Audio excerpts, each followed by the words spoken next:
Hey guys, what's up and welcome back to another video. So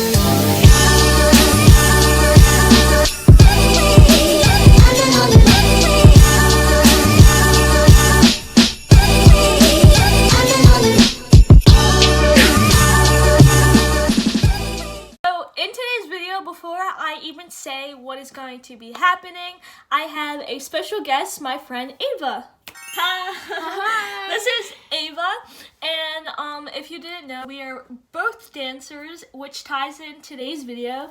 A couple hours ago, I put up a question on my Instagram, and it was asking us questions about dance, like assumptions about dancers or questions that you have about dancers. So we are here to answer them because we have been dancing for a very long time. So without further ado, let's get into the video. So the first question should have popped right here up on the screen or somewhere on the screen, but the first question is, how long have you been dancing? So how long have you been dancing? I have been dancing for 12 years. And Gianna? How old are you? I'm 15. She's 15 and been dancing for 12 years. I just turned 15 and I've been dancing for 9 years. So I started at the age of 5 and she started I started at 3. Yeah. So, yeah, next question. Okay, so this one is like a 2-part question, and the first question is it hard to be a dancer? I wouldn't say it's hard, but it takes a lot of practice and dedication and time and effort. Yeah, I agree. You really have to, if you're going to be a dancer, you can't just, half it, only do, half, when you want. Dance is very, much a dedicated sport, so if you're going to do it, you have to put your all into it. And the second part of the question is... what age do you have to start dancing? There's no real, age limit to start dancing. There's really no age limit to start dancing. As you can see, we started at different ages. I started at 5, she started at 3. There's some people who will start, later in life and still continue on to be a professional dancer. Yeah, like Missy Copeland, for example, she started at freaking 14. That means I would have only been dancing for a year, and she's an amazing dancer. There's a whole bunch of other people, Yeah, so really there's no age limit put onto dancing. It's just whenever you feel ready. Okay, so this one right here is a huge dance assumption that everyone literally has about dancers, and it is... We eat healthy. Yeah, if we eat healthy, there's always, dancers eat healthy, dancers do this, dancers are vegan and all. It's... Let's just say, it's not true at all.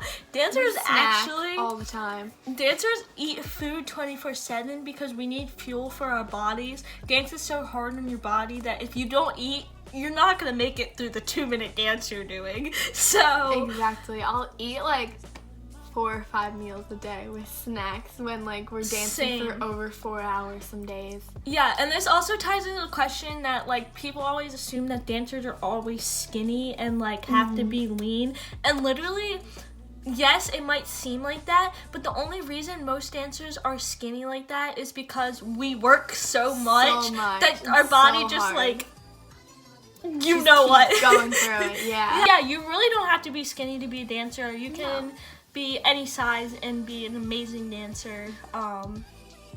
Yeah. Okay, so here we have the question, is dance expensive? So a lot of shoes can become really expensive, especially if you're on point and dancing on point a lot. That can add up easily. Okay, it really depends on how much you're dancing.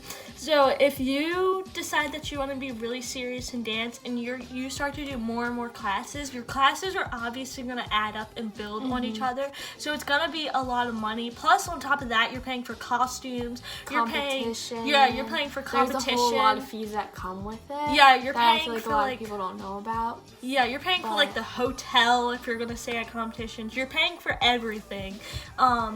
So yes, it is a very expensive sport, but I believe it is well worth the money, especially if you're going to a good dance studio. So make sure you're investing your money into the right place that you know that you enjoy and that you are having a good time at. Okay, so as you can see, we turned on the light because the lighting was getting a little bad. It's a little better. So our next question is, are dancers always competing with each other and always competing in the studio? And that's a complete lie. That you only see that in movies for special effect and to add more drama to the movies. No one's really actually competing.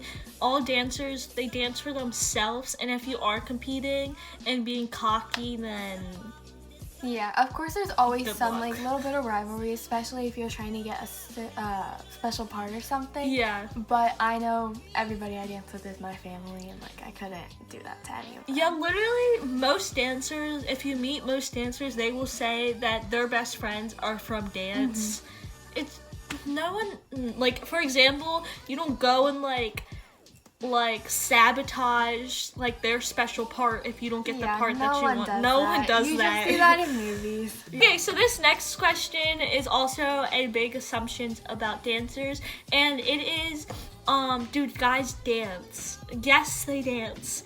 And Guys who dance are great. They're like, so good. like, I don't even think you guys understand.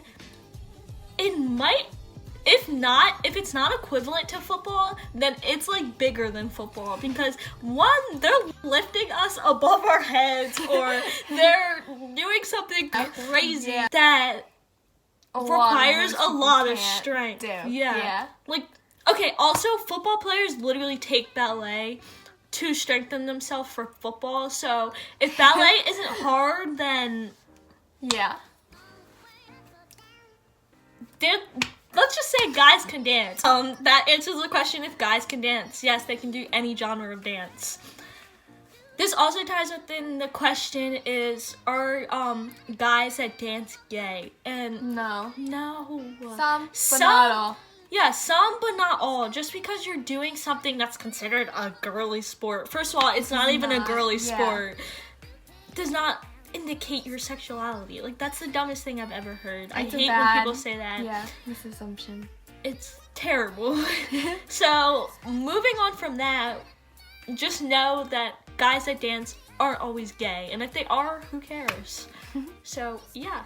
So our next question is, how often do we practice dance outside of class? That answer is a lot. Yes. Like, a lot. I know at least if I'm outside of class, I will like work out doing dance workouts and stretch for an hour and dance for like another hour. So it's a lot outside of class too.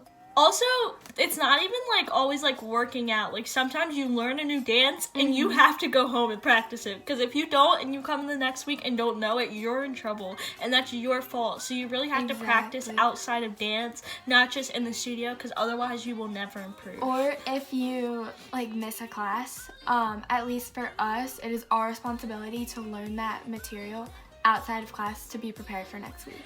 Yeah, so you're constantly dancing outside of dance, no matter what. And like for us, that's just a fun thing to do. It's not even like we have to do this. Yeah. We'll just get in the mood to get up and dance. Yeah. Oh my gosh, I love you, Frankie and Lou. This next one's kind of a funny question. It is, are dance teachers mean?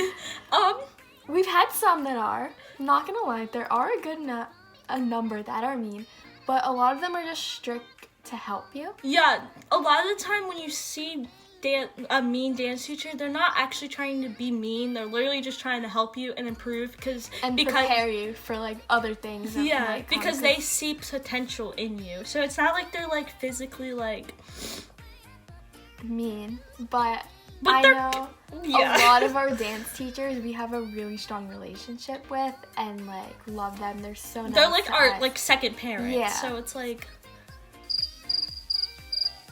but there are the times that they yell, but like there's nothing you can do about that. Like, it's just like whenever coach for any other sport, it's the same thing. They're giving you corrections to help you in the long run. Yeah. This also ties into the next question is, do you have to be tough to do dance?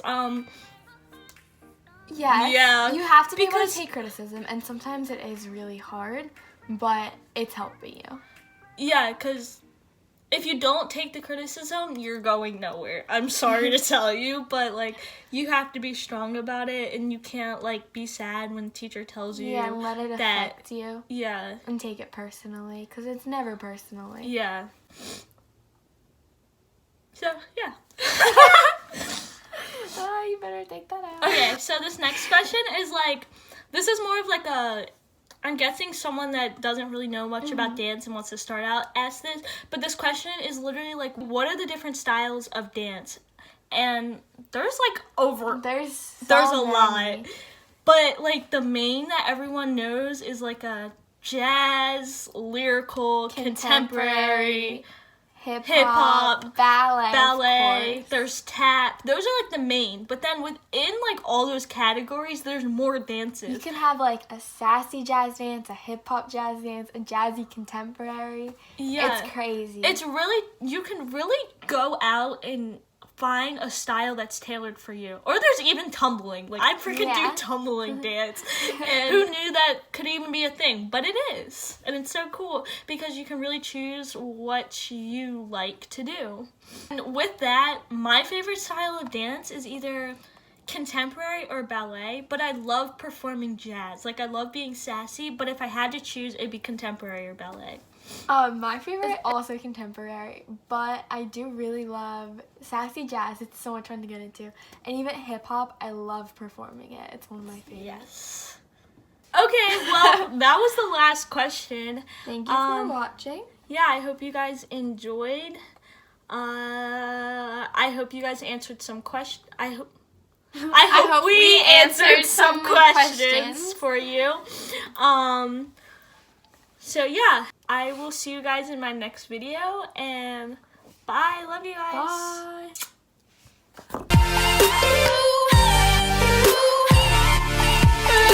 Bye.